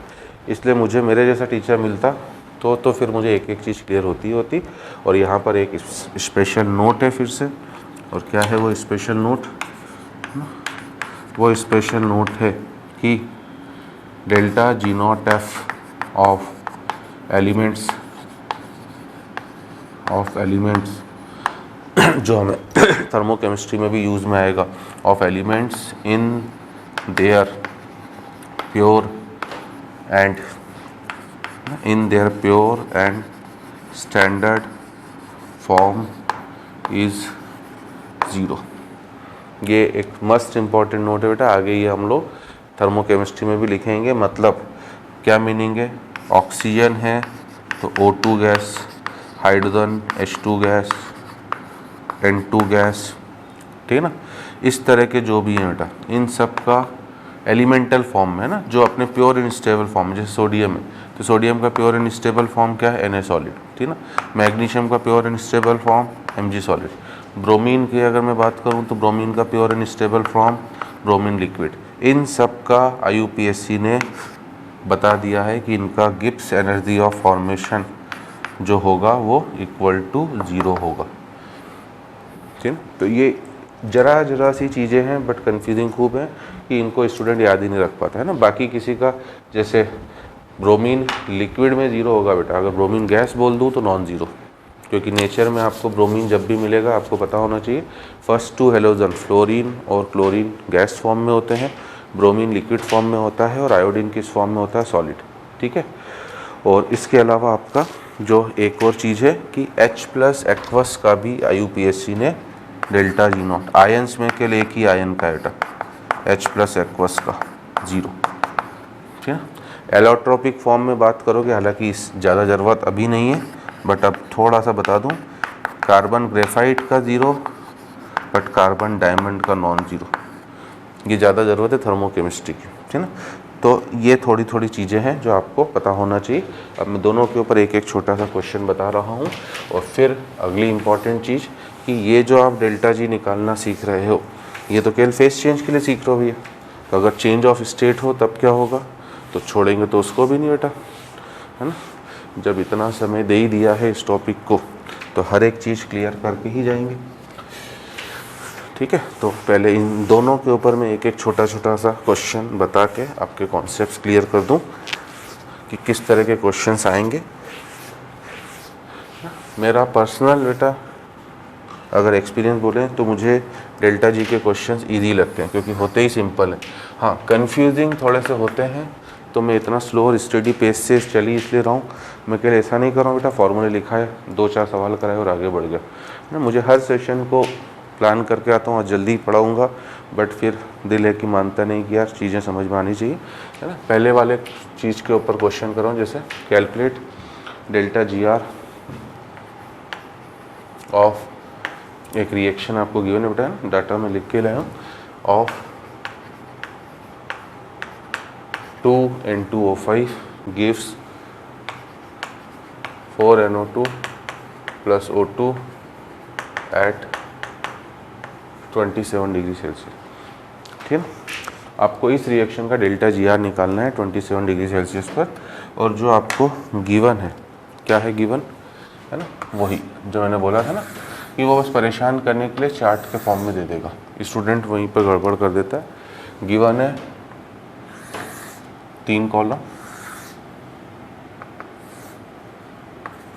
सब्सटेंस, उसकी मोलर एंथैल्पी, उसकी मोलर एंट्रोपी, और सब्सटेंस कितने हैं बेटा, 3 है, N2O5, NO2, O2, ठीक है। इसकी यूनिट उसने खुद ही दे दी है, किलो जूल पर मोल, इसकी यूनिट दी है उसने जूल पर मोल केल्विन, यूनिट्स भी अलग से बता दी हैं। वैल्यूज़ हैं 33, 11 और 0। अभी मैंने बोला बेटा आपसे, है ना, क्या बोला कि थर्मोकेमिस्ट्री में भी, ये थर्मोकेमिस्ट्री है एक तरह से, केमिकल रिएक्शन, बट थर्मोकेमिस्ट्री में आपको enthalpy of formation, enthalpy of combustion, इस तरह की चीज़ों की बात करनी पड़ेगी, ठीक है ना। तो क्या कह रहा था मैं आपसे कि heat of standard gives energy of formation pure and stable की IUPAC ने 0 मानी है, वैसे ही मोलर एंथैल्पी भी प्योर एंड स्टेबल की 0 होती है। अब कन्फ्यूज़न बात यही है बेटा कि जेई वाला इस डाटा को देगा ही नहीं, है ना। अभी तो मैंने चार्ट बना के दिया है, आप इमेजिन करो अगर वो अननोन वर्ड शब्दों में लिख के देता कि molar enthalpy of N2O5 and NO2 are 33 and 11 kilo joule per mole respectively, and molar entropy of N2O5, है ना, NO2 and O2 are values हैं 350, 240 and 200 joule per mole kelvin respectively. आधा स्टूडेंट बर्बाद हो जाता है कि ये क्या क्या दिया हुआ है। पहला कुछ नहीं होते हैं तो वो बाद में बर्बाद होते हैं कि सर O2 का तो दिया ही नहीं मुझे, मैं क्या करूं। तो O2 की देने की ज़रूरत ही नहीं थी बेटा। ऑब्वियसली सीधा सीधा ध्यान रखो, जो डाटा गिवन है क्वेश्चन उसी से होगा आपका, और नहीं गिवन है इसका मतलब उसकी क्वेश्चन में कोई भी ज़रूरत नहीं है, ठीक है। ये इस तरह से डाटा आपको गिवन। अब मोलर एंट्रोपी याद रखो, एंथैल्पी तो 0 हो रही है बेटा, बट ध्यान दो, है ना, थर्ड लॉ ऑफ थर्मोडायनेमिक्स की एंट्रोपी किसी भी सब्सटेंस की 0 अगर होगी तो वो केवल परफेक्टली क्रिस्टलाइन सब्सटेंस की होगी और 0 केल्विन पर ही होगी, और यहाँ पे टेम्परेचर 0 केल्विन नहीं है, इसलिए एंट्रोपी सबकी है ना। इसलिए डाटा से भी आप काफ़ी कॉन्सेप्ट्स आपके क्लियर कर सकते हैं बेटा, ठीक है। दूसरा पॉइंट याद रखो, क्या बोला था कि एंट्रोपी डिपेंड करती है कॉम्प्लेक्सिटी के ऊपर, दैट इज़ एटोमिसिटी के ऊपर, और अगर एटोमिसिटी सेम होगी तो मोलर मास, यहाँ पर सबसे ज़्यादा एटोमिसिटी N2O5 की है तो उसकी एंथैल्पी भी एंट्रोपी भी सबसे ज़्यादा, फिर NO2 की है, फिर O2। तो चीज़ों को थोड़ा थोड़ा ऑब्जर्वेशन अपनी, है ना, जैसे आप कहीं पे भी घूमने फिरने जाते हैं बेटा, ठीक है, तो ऑब्जर्वेटरी डेस्क टाइप की बनी होती है। हम लोग डेफिनेटली कहीं पर भी घूमने जाते हैं और ऐसी चीज़ पता पड़ती है तो हम जाते ज़रूर हैं कि भैया वहाँ से पूरा सिटी का व्यू खूब अच्छा लगता है, ऐसा नज़ारा देखने को मिलता है, ये देखने को मिलता है। क्यों जाते हो आप? क्योंकि वो उस पर्टिकुलर चीज़ की स्पेशलिटी होती है, उस पर्टिकुलर सिटी की स्पेशलिटी होती है। वो काम आपको यहाँ पर भी करना है बेटा। सवालों में भी उस ऑब्जर्वेशन पावर को कि यार ऑब्जर्वेशन ही इम्पॉर्टेंट है, ऑब्जर्वेशन करने से आप लोग केवल क्वेश्चन आता है और सीधे फार्मूला लगाने की कोशिश करते हो। ऑब्जर्वेशन करने से काफ़ी हद तक हमारे कॉन्सेप्ट्स क्लियर हो जाते हैं, ठीक है। अब ये क्वेश्चन सबसे सिंपल है बेटा, और आपसे बार बार बोला ही है, वीडियो पॉज करके पहले खुद करा करिए, ठीक है, और मेरा सॉल्यूशन देख लीजिए कि हमें केवल पहले डेल्टा HR निकालना पड़ेगा इन फॉर्मूलों का यूज़ करके, ठीक है। 4 टाइम्स ऑफ NO2 की molar entropy, molar enthalpy that is 11, plus oxygen की तो 0 है बेटा, ये प्रोडक्ट्स की हो गई, माइनस इसमें से रिएक्टेंट की करूँ, रिएक्टेंट की है 33, तो 44 minus 33 it is 11 kilo joule per mole, है ना। अब देखो ऑब्जर्वेशन के साथ साथ खुद भी दूसरी चीज़ें भी क्लियर करना है। अब दूसरी चीज़ क्या क्लियर करने का मीनिंग है मेरा कि मुझे ये पता होना चाहिए भैया कि इस रिएक्शन का डेल्टा HR का साइन पक्का पॉजिटिव होगा, क्योंकि कई क्वेश्चंस तो केवल इतने आते हैं बेटा कि इस रिएक्शन का del G del H delta S का साइन बताओ, तो क्यों पॉजिटिव, ठीक है ना। ये चीज़ें भी आपके माइंड में चलनी चाहिए। आप N2O5 को तोड़ रहे हो बेटा, डिसोसिएट कर रहे हो, और इस चौक को भी भले मुझे तोड़ना है तो मुझे कुछ ना कुछ तो एनर्जी देनी पड़ेगी। या तो ये मेरे हाथ से छूट जाए तो टूट जाएगी, मैं, है ना, इतना बेवकूफ़ नहीं हूँ बेटा कि चौक तोड़ूंगा आपको दिखाने के लिए, बट एक बोल जरूर हूँ कि ये मेरे हाथ से छूट जाए तो 0 हो जाएगी। वाई? ग्राउंड से ये H हाइट पर है, रिलेटिवली काफ़ी ऊपर है बेटा, है ना, इमेजिन कर ही सकते हो आप। तो इसके पास एक सफिशिएंट हाई पोटेंशियल एनर्जी है MgH, और वो इसकी स्टेबिलिटी को कम कर रहा है, ये अनस्टेबल है, ठीक है। इस वजह से अगर ये छूटी तो नीचे जाके टूटना ही है। और या फिर दूसरा कि मैं अपने हाथ से इसे तोड़ दूँ, मैं दोनों में से कोई केस करने वाला नहीं हूँ बेटा। I love my chalks, my markers, क्योंकि ये मेरे हथियार हैं, ठीक है। मेरी वाणी, मेरा दिमाग और ये मेरे चॉक मार्कर, यही मेरे हथियार हैं। तो इनके साथ मैं मजाक नहीं करता हूँ, बाकी यहाँ एग्जाम्पल्स ज़रूर लेता हूँ मैं, ठीक है। तो तोड़ने के लिए एनर्जी देनी पड़ेगी, इसलिए पॉजिटिव आना ही था। अब आप डेल्टा S के साइन को भी प्रेडिक्ट कर सकते हो बेटा, है ना।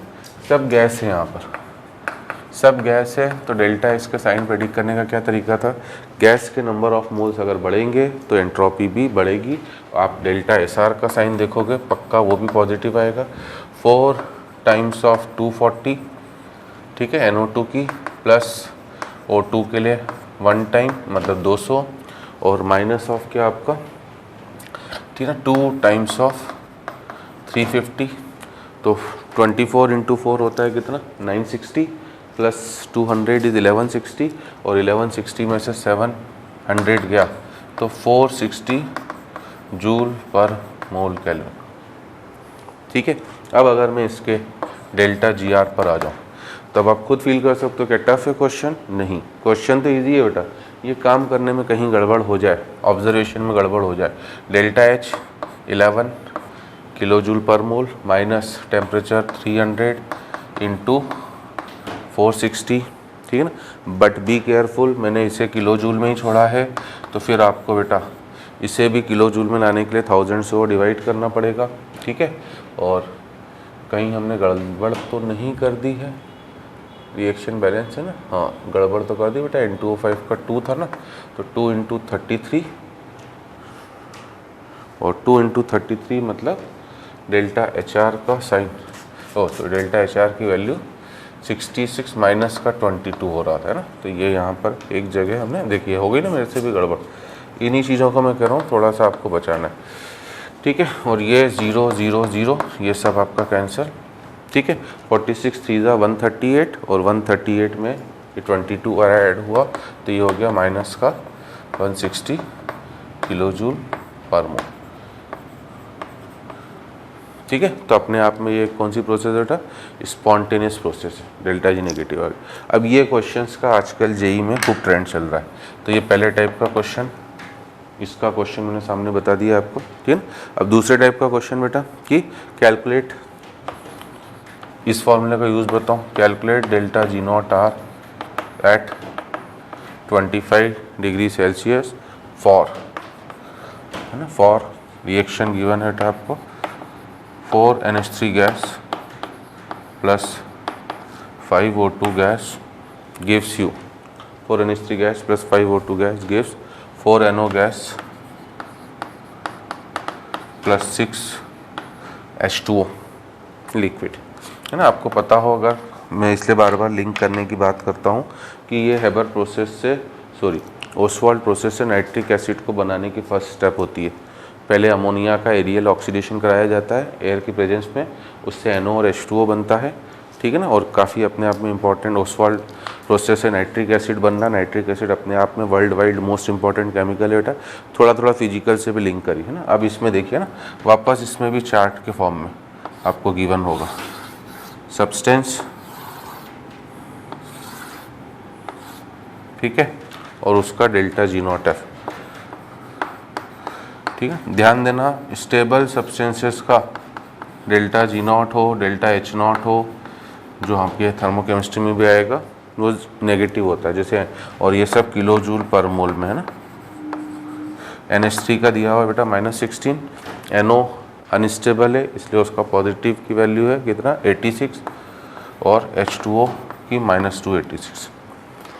ठीक है, बस अब स्टूडेंट का पहला कन्फ्यूज़न, ठीक है, एक तो ये फार्मूला मैंने बोला ही है कि ऑफलाइन का मेरा एक्सपीरियंस है ही कि मुझे सब चीज़ें पता है बेटा। हर साल अगर मैं लगभग 2 से 2,500 बच्चे ऑफलाइन में पढ़ा रहा हूँ तो मुझे पता है बच्चा कहाँ कहाँ पे गड़बड़ करता है, इसलिए मैं आपसे पर्सनली वो चीज़ें शेयर कर रहा हूँ कि केयरफुली एक एक चीज़ों को ध्यान रखें।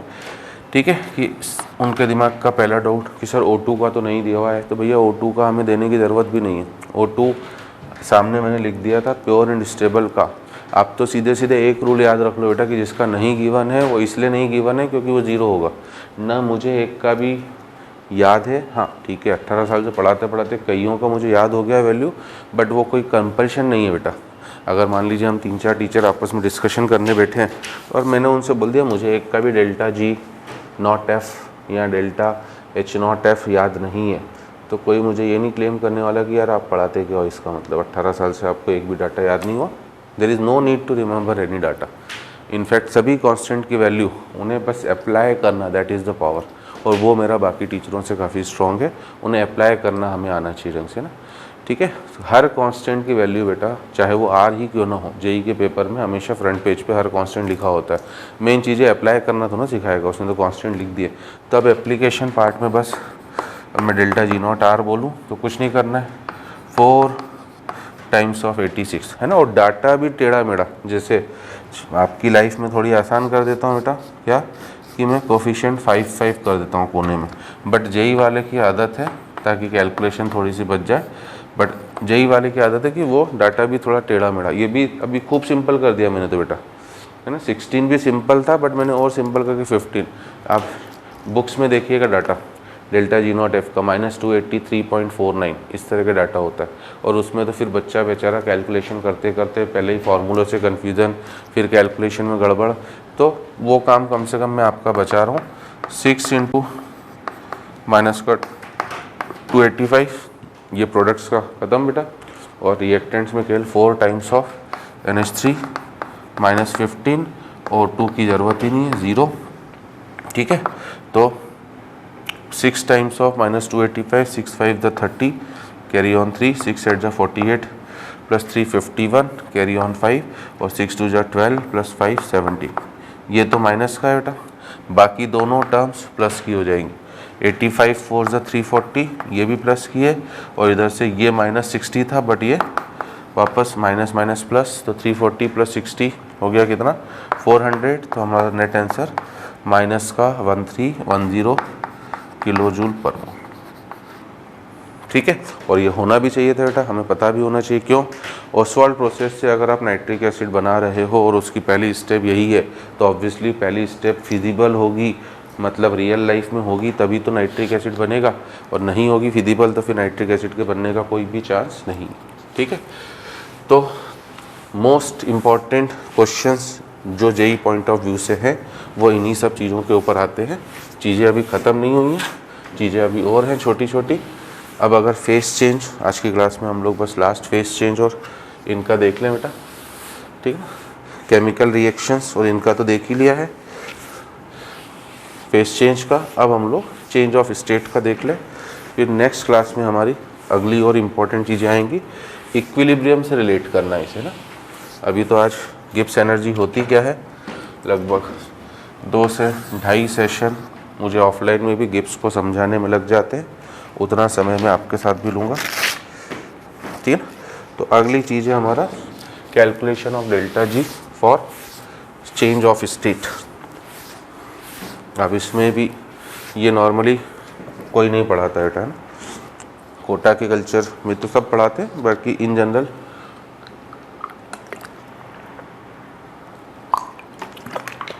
मैं कोटा से बाहर की बात करूं। केस 2, केस 1 था आपका for face change in chemical reaction, case 2 है आपका for change of state, for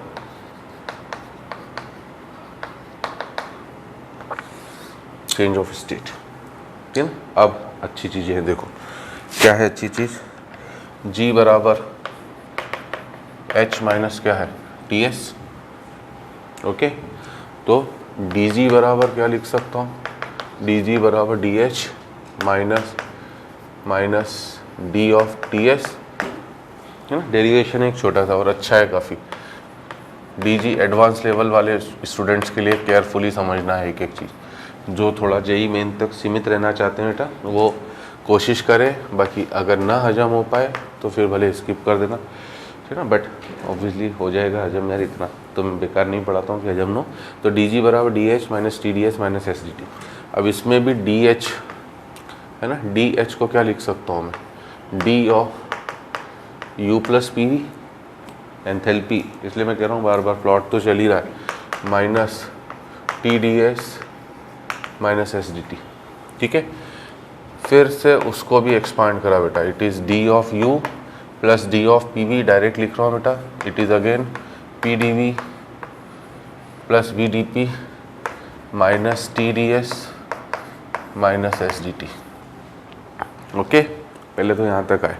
अब 2 चीज़ें लगाई बेटा, एक तो फ्लॉट। फ्लॉट बोलता है क्या,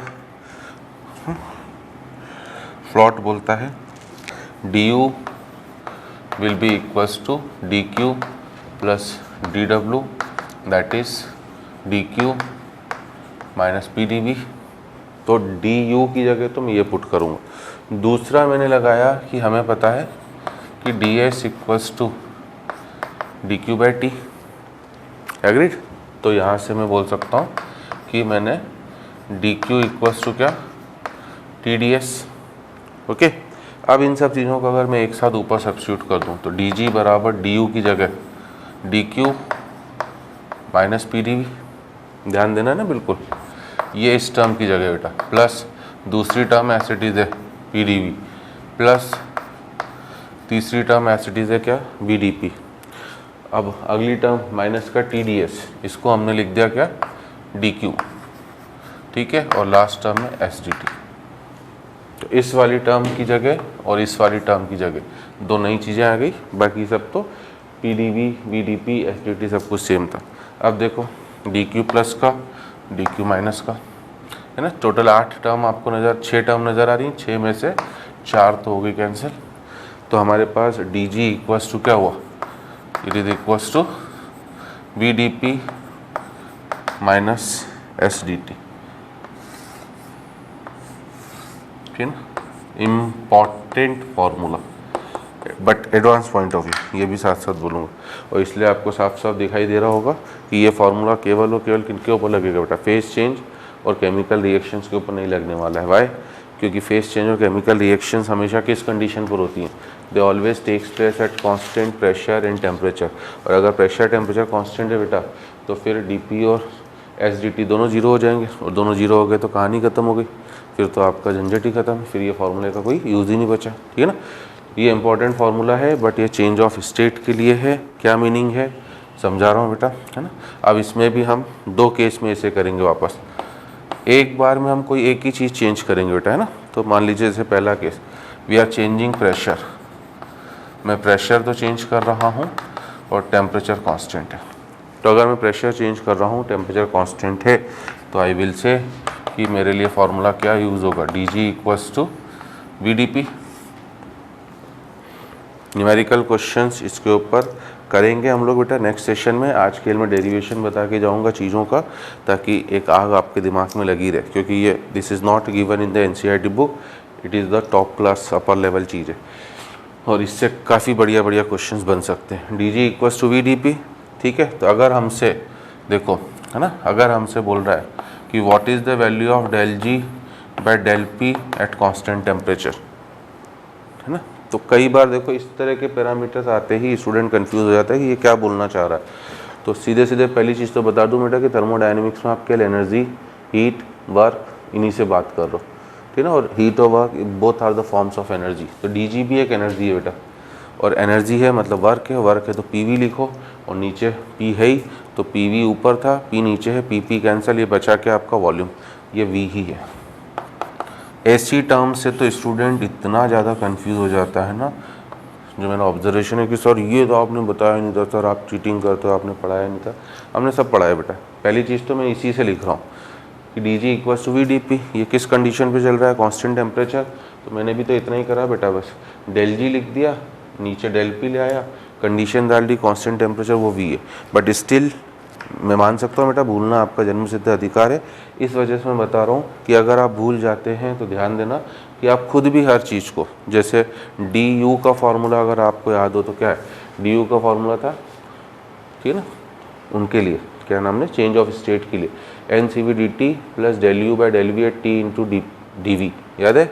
उसमें भी मैंने del u by del v eight t को क्या लिखा था बेटा, that was internal pressure of gas, और उसको कैसे लिखा था, del u था, u is the form of energy, energy को वर्क लिखो, वर्क को PV लिखो, तो del u by del v, ऊपर PV था नीचे V था, कैंसिल हो गया बेटा, प्रेशर बचा। तो ये टर्म्स केवल प्रेशर वॉल्यूम यही हो सकती है, इसके अलावा कुछ हो ही नहीं सकती बेटा, ठीक है।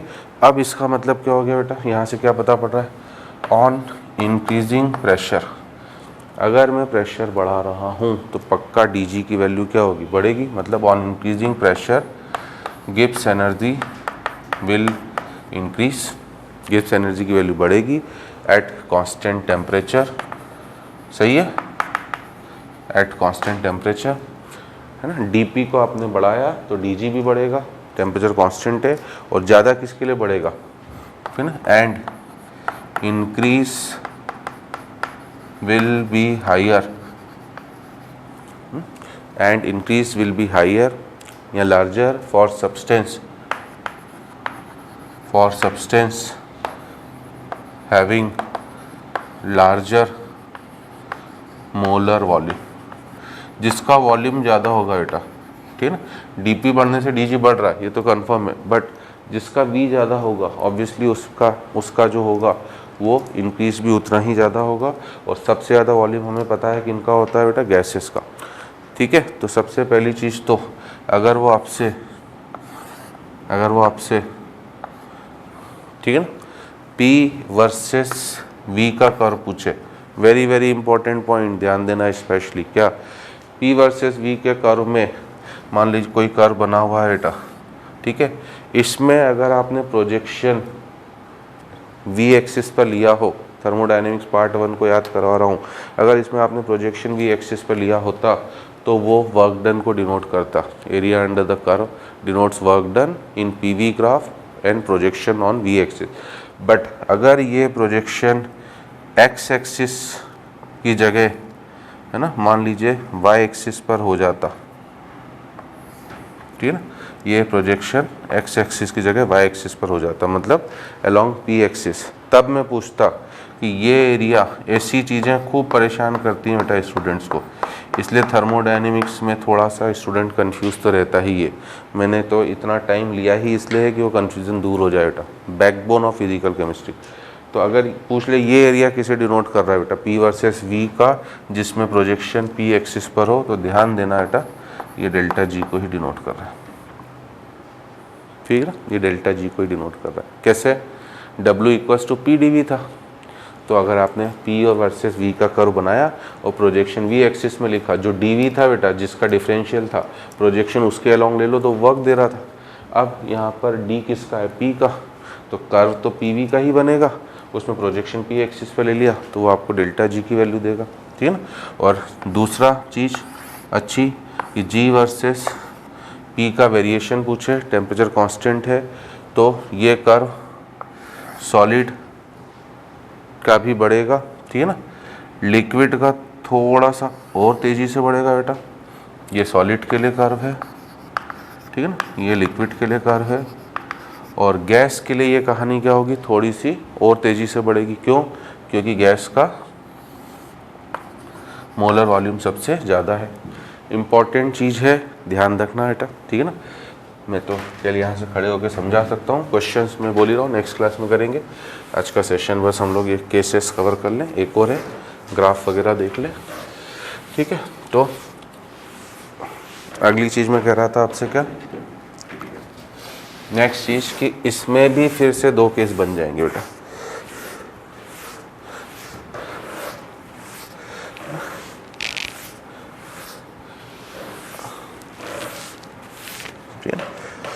केस 1 के भी फिर से 2 केस बनेंगे। पहला केस बेटा फॉर सॉलिड एंड लिक्विड। अब सॉलिड लिक्विड के लिए हमें पता है, ठीक है ना, पहली चीज़ तो ध्यान रखना बेटा, सॉलिड लिक्विड को कई बार आप कंडेंस्ड फेस भी बुलाते हो, इन्हें आप, है ना, कंडेंस फेस भी बोलते हो। What is the meaning of condense phase, there is no variation in volume with pressure, ऐसी फेसेस जिनके वॉल्यूम में प्रेशर के साथ ज़्यादा चेंज ना हो, है ना। तो सॉलिड और लिक्विड में there is very less variation in volume with pressure. Solid liquids का रूल है बेटा कि इनका वॉल्यूम जो है प्रेशर के साथ काफ़ी कम चेंज होता है, इसलिए dG इक्वल्स टू BDP। अगर मुझे टोटल एंट्रोपी चेंज निकालना है, अगर वो हमसे बोल रहा है बेटा, है ना, कि एक सॉलिड है उसको आपने उसका प्रेशर 1 बार से 5 बार तक चेंज करा है, बताओ टोटल एंट्रोपी चेंज कितना होगा। तो ये G1 से G2, इसे आपको इंटीग्रेट करना पड़ेगा। इंटीग्रेशन करने में बार बार मैंने बोला है बेटा कि जो चीज़ आ रही है, जैसे integrate with respect to P करना है, अब V बच रहा है। वर्क में जैसे हमें पी डी वी का इंटीग्रेशन करना होता था तो हमें हर बार प्रेशर को किसके टर्म्स में सब्स्टिट्यूट करना पड़ता था, वॉल्यूम। यहाँ पर आपको इंटीग्रेशन पी के रिस्पेक्ट में करना है, वॉल्यूम है। और अभी आपने ऊपर ही लिख लिया है कि सॉलिड लिक्विड्स में वॉल्यूम में वेरिएशन प्रेशर, वॉल्यूम में वेरिएशन प्रेशर के साथ काफ़ी कम होता है। मतलब आप V को इंडिपेंडेंट मानोगे वॉल्यूम से और इसे आप इंटीग्रेशन साइन के बाहर लोगे तो केवल ये बचा बेटा, ठीक है। अब dg का इंटीग्रेशन g और g2 माइनस g1 लिखा तो डेल्टा g हो गया। v तो बाहर आ ही चुका है बेटा। dp का इंटीग्रेशन हो गया p और p2 minus p1 it is delta p। तो सॉलिड लिक्विड्स के लिए ये वाला फॉर्मूला यूज़ होगा, ठीक है। बट अगर केस 2 गैस आ जाए, गैस में भी हम केवल आइडियल गैस ही लेके चलेंगे, ठीक है ना। और गैस अगर आ गई बेटा तो गैस का तो वॉल्यूम है ना, volume of gas changes significantly with volume of gas changes significantly with किसके साथ, आपका प्रेशर। तो ये जो इंटीग्रेशन आप करने जा रहे हो बेटा, दोनों की ज़रूरत पड़ेगी बेटा, है ना। न्यूमेरिकल नेक्स्ट क्लास में कराऊंगा। तो ये जो आप इंटीग्रेशन करने जा रहे हो with respect to volume, with respect to pressure, इसमें अब आप वॉल्यूम को इंटीग्रेशन साइन के बाहर नहीं ले सकते हो क्योंकि गैस का वॉल्यूम प्रेशर के साथ चेंज होता है। बट अभी आपने बोला ठीक है ना कि आइडियल गैस है बेटा, तो इंटीग्रेट करने से पहले अगर इंटीग्रेशन साइन के बाहर नहीं ले जा पा रहे हैं हम, तो सीधा सीधा बस एक ही रूल है कि फिर हमें उसको क्या करना पड़ेगा बेटा, जिसके रिस्पेक्ट में इंटीग्रेट करना है उस वेरिएबल के फॉर्म में लाना पड़ेगा। और आइडियल गैस है तो मैंने अगर P V equal to N R T को यूज़ करा तो मैंने वी की जगह लिख दिया क्या अपना, N R T by P into D P, ठीक है। अब फिर से वही कंडीशन बेटा, आपने बोला है प्रेशर और टेम्परेचर क्या है, टेम्परेचर क्या है कांस्टेंट, तो एन आर टी तो बाहर निकला, ये हो गया integration of D P by P, P one से लेके पी टू, ठीक है ना। तो अब dg का इंटीग्रेशन g और आपने g2 माइनस g1 करा तो डेल्टा g हो गया। It will be equals to nRT dp का इंटीग्रेशन dp बाई p का इंटीग्रेशन ln p और लिमिट डाली तो ln of p2 bye p1। कुछ तो है ना, भले मैं कितनी ही कोशिश करूं बेटा, बट कुछ तो अब कन्फ्यूज़न माइंड में आ रहा होगा ना कि सर क्या क्या चल रहा है। थर्मोडायनेमिक्स है बेटा, मोस्ट इम्पॉर्टेंट टॉपिक, और इसलिए कंफ्यूजिंग लगता है, बट ठीक है।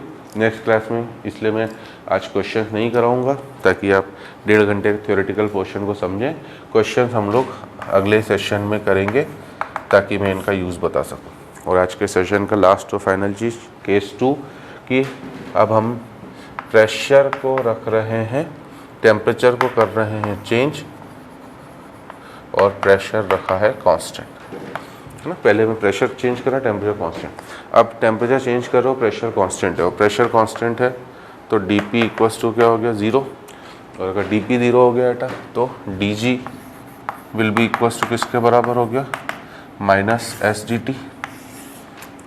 ओके, यहाँ पर dg बराबर क्या था, vdp आ चुका है बेटा। लास्ट ईयर ही इसके ऊपर क्वेश्चन आया है 2017 में, 17 में कि 16 में, 16 में। तो इसके ऊपर क्वेश्चन आ चुका है इस फॉर्मूले के ऊपर, ऐसा नहीं कि नहीं पूछा, एडवांस में। इसलिए मैंने बोला है कि मेंस वालों के लिए यहाँ तक का पोर्शन खूब इम्पॉर्टेंट है, ठीक है। बट एडवांस वालों के लिए ये चीज़ें भी समझना खूब ज़रूरी है। और मुझे उम्मीद है बेटा कि कोशिश तो करें बेटा हम एडवांस की, नुकसान तो नहीं बेटा, कोशिश करने वालों की हार तो नहीं होती, ठीक है। नहीं होगा सिलेक्शन, मान लीजिए एडवांस में जेई मेंस में अच्छी रैंक आ गई तो कोई बुराई तो है नहीं बेटा।